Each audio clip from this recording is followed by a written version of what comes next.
This is K-Pop Sunday, brought to you by your K-Pop Sunbaes before you have to go back to work on Monday. We are your hosts, Oldar, Min, and JR.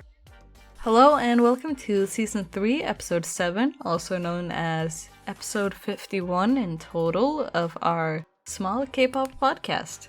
Today we will be looking at some of our favorite songs that have been censored or banned by Korean broadcasting entities. We will be discussing why they were controversial and what ultimately happened to these tracks. And before going into these songs, we want to acknowledge the fact that there does not seem to be a standard when it comes to censoring songs. One song with suggestive lyrics could be banned this week, but a similar sentiment in a different song will not be banned the following week. Do we agree with this? No. But it's something to keep in mind when looking up these songs. So, with further ado, Oldar, why won't you tell us your first pick of somewhat banned songs? So, the first song I'd like to talk about is H.O.T's Nukdaewa Yang, known as Wolf and Sheep, from 1997. It was the title track of their second album and got them in a lot of trouble. I will go into this more during the third episode of the H.O.T project, but here's a quick summary. The song is a reaction to the Seoul National University Hospital massacre that happened on June 25th, 1950. This occurred at the beginning of the Korean War and involved North Korean soldiers brutally killing everyone inside the hospital. Estimates vary, but about 1,000 people died. Wolf and Sheep is a hip-hop track that rages against the event and expresses grief over the lives that were lost from it. Understandably, there's a lot of emotion in the song that H.O.T matched during their performances. However, a lot of people took issue with their appearance and lyrics. With their appearance during their earlier performances, you can see their dyed hair and striking accessories. Later, though, their stage costumes were toned down and their hair was either sprayed back to black or hidden by hats. As for their lyrics, there were some swear words in the song, so it ended up being banned by broadcast stations and eventually led to SM releasing a second version of the album, which apparently didn't have the controversial lyrics. With this one, I can kind of see where they're coming from, but I also think it's pretty laughable, like, compared to what they got up to with Aya and Get It Up, this was so tame. It's like, this is gonna be the hill you die on? You're saying the content is tame compared to those two songs, but was the backlash similar between them? The backlash was very different because, like, by the time the fourth album won, H.O.T were pretty much on top and railroaded authorities. 2, standards had been changed a bit, but even then, though, they still blew them off. 3, they didn't get banned or have to come out with a censored album either, even though they straight up said stuff like, and I quote, "From the roof type I might snipe ya," unquote. Oh my gosh. So it's much more extreme. Right. So, and then my other question would be, did people think the styling was inappropriate given the content of the song? Honestly, from what I've been reading, people blew off the content of the song. People were more upset about how H.O.T looked and that they used swear words than about a massacre. And they mainly just focused on, look at Heejun, he's got pink/purple hair. Horrendous. And in H.O.T's autobiography, Kangta really railed against this because it was supposed to come out on the anniversary of the event, it was supposed to be on the day of, but it was delayed for a little bit because of Heejun's injury. But the problem was that people were more focusing on the idea of the performance than understanding, yes, this matches the subject of the performance. Right. Which, annoyingly enough, that still happens today. We have not changed much in that degree. And also, it's very uncommon to hear in K-pop, there's a lot of social critique and stuff like that, but it's very rare to hear one about North Korea, especially talking about events that occurred between the two countries. But that's a story for another time. So, JR, what's your first song? Alrighty, my first song is by solo artist Dean, and he released Instagram on December 26, 2017. A few days later, on December 30th, he achieved a perfect all-kill for the song, proving its popularity. If you haven't heard it before, it's essentially about the emptiness a person feels while using social media, specifically Instagram, as that's the title. So this is one that I want to mention because from what I understand, Dean never actually meant to promote the song in any way, and in fact, he only put up a teaser for it on Instagram before its release. Then, soon after its release and subsequent All Kill, IU, who is a friend of Dean's, posted a cover of herself singing the song onto Instagram, which put even more ears onto it. So it just kind of like was a slow, not even a slow burn, honestly. It just kind of exploded. So why was the song banned ultimately? It was banned by both NBC and KBS for mentioning Instagram throughout the track. And this is because there are regulations against brand names being mentioned in songs. And many artists actually go through the trouble of editing lyrics and then resubmitting the song for another round of deliberation. However, and I quote, in response, Dean's agency, Universal Music, said there are no plans to change the title of the song because of the broadcast ineligibility. And obviously, he wasn't going to promote it, so that's why they would do that. This literally had no effect on the song, though, and it would go on to sell over 2.5 million copies digitally. And if I remember correctly, it is still his best performing single to date. Yeah. I would have a source here, but Gaon changed their website, and I literally don't know how to use it anymore. It is. I spent half an hour clicking around, trying to find what I needed, and I still could not, so a source will be put eventually. But it's a good song. It is such a good song. Oh my gosh. Yeah. There's an interview of Dean talking about this song and discussing why he chose to write it. And I'm going to link it in the script because I think it has a lot of interesting stuff in it. But one thing that really resonated with me, and I think it will resonate with a lot of other people, is the justification of, oh, the internet and social media, they have so much to offer in terms of research and information. But in the end, you know too much and feel like you'd be better off not knowing it all. And then the cycle just feels endless, you know? And I just think that it's a song that's worthy of other people's time and that you should check it out. Also, like, it was banned for such a benign reason compared to some of our other picks. So I thought I'd do, like, a dumb one in there for us. Yeah, it sometimes feels like people are picking fights just because they've got nothing else going on. Like, yes, it's their policy. As you said, it only applies to performing and promoting, and it literally doesn't apply to the situation just because the track exists. Mm-hmm.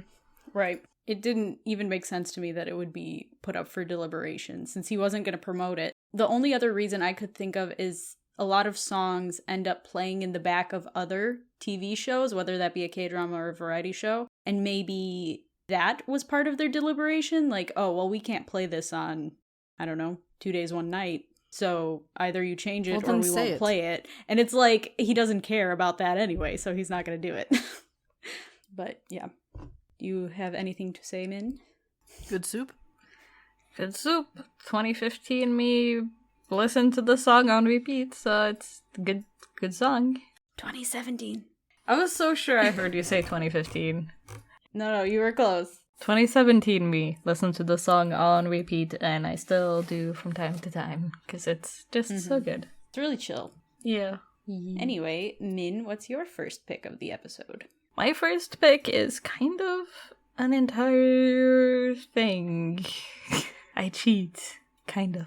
Back in 2018, Cheetah, the rapper, if you have not heard of her, released her album 28 Identity with the title track I'll Be There. And out of the 18 tracks on this album, 12 of these songs did not pass KBS's reviews, and 5 of them were promptly banned from SBS due to vulgar language. Which is kind of hilarious to me since none of the songs on the album is rated as explicit on like Spotify or iTunes. Well, can I just make a comment here? Vulgar language does not necessarily mean swearing. Yeah. So it could be something that they deem vulgar, but you're just sitting there like, that is a stretch. Yeah, very fair. But it's just, especially Spotify has a tendency to mark anything and everything as explicit if they can. So I'm just like, yeah, that's kind of funny. But I don't know too much. I haven't read every single lyric of all of the songs. When the results came back to Cheetah and her company, they were basically left with 2 choices. Either change the lyrics on especially the title track to make sure it could be promoted and possibly the rest of the tracks so that they also could be played. Or just don't do anything and release the album as is. And they ended up choosing the later option, sticking to their guns and releasing the original album, which truly was the best option since the whole album revolves around the conflicts between Cheetah, the persona, and Cheetah, the real-life human being. So it's a very personal album to her, so being forced to change it would be rather disingenuous. This decision to keep the original as is ended up meaning that Cheetah did not promote on KBS's Music Bank or SBS's Inkigayo, the two biggest music shows that you can be on. Though she did appear on Show Champion, which is run by MBK, and M Countdown, which is from Mnet, and even on The Show, which airs on MTV Korea, which at the time of her performing it, it was then called SBS MTV, but now it's called SBS M. So she was banned from SBS main channel, but not SBS subsidiary MTV channel. So, ridiculous. No company-wide policies there, it seems. But when it comes down to, like, after the album's release, and when you look back on it now, would 28 Identity have benefited from being on KBS and SBS? Probably. In terms of sales, the album would have done better had it gotten more promotions. Because on Spotify, at least, it's the least listened to thing she has on her Spotify account. And the title track, of course, has way more listens than all of the B-sides, but it's not very many. She has more popular songs that have been released since, but this is her only album. So it's kind of not done great in terms of listens and engagement, but creatively, it would not have benefited from being on these networks and having to be changed. Mm-hmm. So it's good in concept, bad in sales-wise, if that makes sense. I don't know. Words hard. So it just seems like their standards were contradictory. Like, even though they are technically different platforms, there still is an inconsistency. So it must be an absolute pain to try to create music that is something that has more substance to it than just a general love song, when you've got just all these random restrictions that could come up. Yeah. Like, one show could do this, another one could not do that. It must be so draining. I was gonna say, it's commendable that she stuck to her guns and decided to not change anything. But also, like, we'll see how inconsistent these people really are in the next few picks. So, definitely. It is a trend. So let's jump over to our final picks of the episode. So let's go into the juicy details, I guess. The next song I want to talk about is TVXQ's Juman, also known in English as Mirotic. It was released in September 2008 as the title track of the group's fourth album. It's catchy, iconic, and was performed with no issues for the first 2 months. Now, 2 months! It was circulating around, so just keep that in mind. However, on November 27th, 2008, the Korean Commission of Youth Protection ruled that the title track's lyrics were too sexual or harmful and detrimental to youths. As a result, the song was censored and the album was labeled with stickers indicating that it was restricted to people over 19 years old, among other restrictions. So, what was the offensive lyric? It was the phrase, "I've got you under my skin." Yep, that was it. So, while SM appealed the decision, they decided to make an alternative version of the album that had a new, clean version of Mirotic. Side note, at that time, there was beef going on between the Federation of Popular Culture Industries, basically entertainment industry, and the Ministry of Health and Welfare, which this committee was under. So there's a lot going around this issue at this time. Anyway, the new clean lyrics changed "I've got you under my skin" to "I've got you under my sky. And there were no other changes because apparently the line "nonai noe," which means "you're my slave," was totally really fine for the youth. And on December 10th, DBSK performed Miratic at the Mnet Golden Disc Awards, where they sang Sky instead of Skin for their main performance and encore. Regardless, a few days later, on the 16th, SM filed a lawsuit against the ministry, and the Seoul Administrative Court ordered the commission to lift the ban on April 1st, 2009, which would have been an excellent April Fool's joke, but it was real. This particular censorship stands out to me and many others who remember it because it's such a weird hill to die on in the context of the rest of the track. Yeah, this one has always been funny to me. I feel like when you first get into K-pop, you hear about all the big things. So like Miratic and the lyric change, that's like a big thing that happened in K-pop once upon a time, you know? So when I found out about this one, I always thought it was really funny. Partially because the new line makes no sense, but also because, as you said, there are more valid points of the song and even some of the imagery in the music video that I think they could have pointed to instead, which would have made more sense. Yep. But since they chose this specifically, I'm just like, y'all lost your footing. There's nothing here. That's why it kind of felt petty to me. And then with knowing that there was a kind of fight going on between the censorship and the entertainment industry, I kind of have to wonder if this was just being petty, like we're going to take out one of the biggest to be like, But once again, it'd already been in circulation for 2 months. Which is no hilarious. issues. Like it'd been broadcasted so much publicly, and this restricted it quite a bit. But by that point, though, it didn't matter. The kids have already heard it, man. And they're bopping to it at school. Also, just the fact that it's one word. And they hung their disapproval on that one word that's in English, by the way, not Korean. I'd understand if it was in Korean and they're like, hey, some of our kids might not know every single word in English, but they certainly know Korean and they will know that word. But no, it's also in English. The more you think about it, the more ridiculous it is. And I could have sworn, but I couldn't find it. I could have sworn that at some point they performed and they substituted the word with scan at one point, but I couldn't find a performance for it. Interesting. And I looked at 16 different performances of the song? Oh my gosh. And couldn't find it, so maybe I just remember it wrong. So, JR, hopefully yours has more substance. Tell us about it. Well, I went into this one not expecting what I got out of it. I literally was thinking this is going to take like an hour or two to write, and then it took me 3 days because I had so many articles to look through.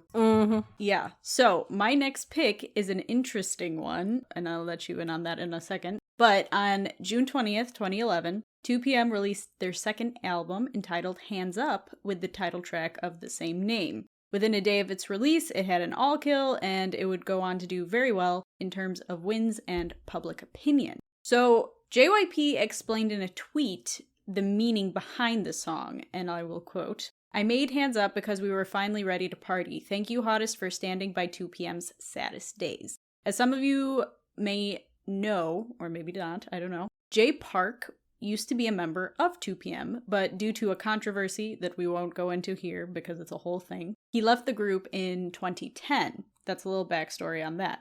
Anyway, about a month after its release, the song was put up for review for the following reason, according to a Newsin article. Quote, "Hands Up also contains the lyrics, 'Let's have a drink together, one shot.' In addition, there is a high risk of it being judged as harmful because 2PM members are performing toasting and drinking alcohol on stage. That was part of the choreography."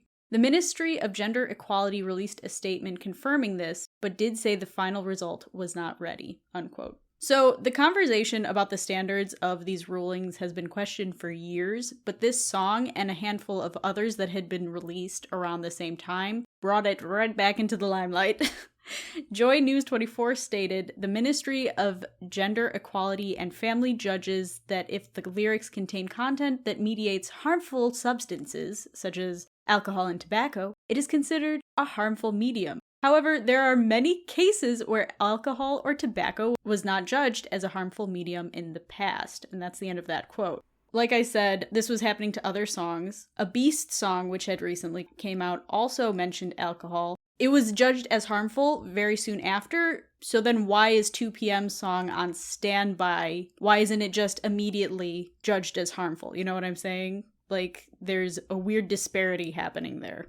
So fans were outraged and went to the division's website to complain, and so many people went on the side at once that it just crashed because it was so congested, and I think that is hilarious. Going on, a Star Today article explained what happens if a song is deemed harmful, and I found this really interesting because a lot of times when a ban happens, we're like, oh, well, they just can't put it on TV shows. That is not true because, and I quote, if the decision is made, it is possible to listen and download online after adult verification, meaning you have to prove you're an adult in order to listen to the song. That hurts music, streaming, listening, all that stuff. Yeah. And in the case of offline sales, a gold sticker that essentially states that anyone under the age of 19 cannot purchase the album. So it hurts online streaming and it hurts offline sales. I do also want to point out that this article makes a good point in that there is no evidence that this type of media is actually harmful, especially when TV shows show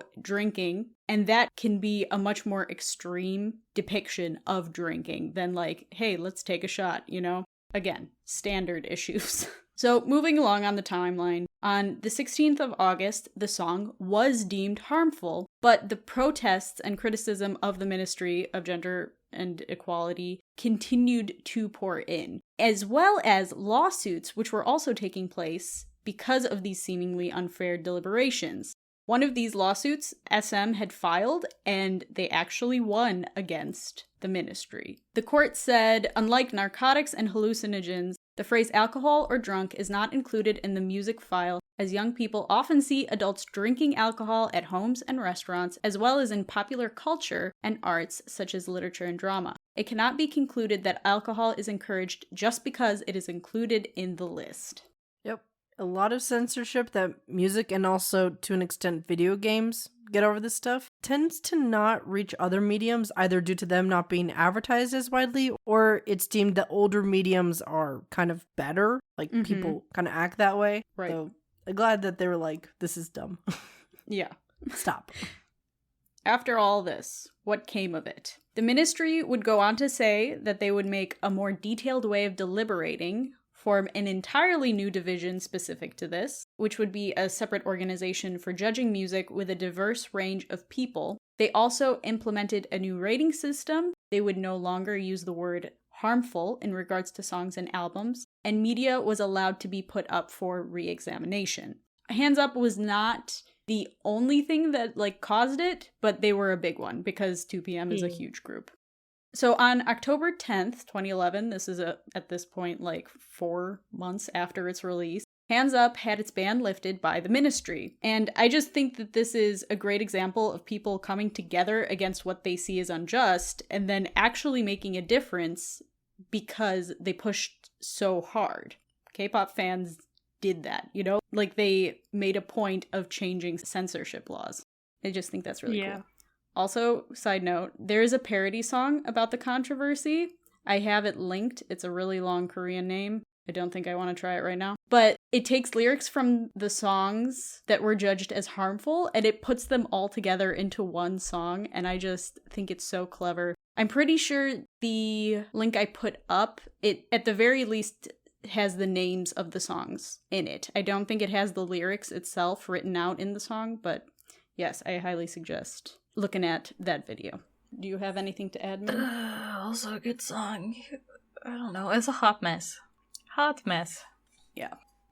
Well, why don't we finish off the episode with your final pick, Min? Lastly, we're gonna talk about a song, or rather an album, that is seen as one of the catalysts for changing Korean pre-censorship laws. Though this is going to be a very condensed version of the story because this was in the late 90s and a lot of other things were happening in the background at the same time. So to be able to get the full context of everything that went down is just not something that I have the emotional capacity to do right now. So we're going to simplify.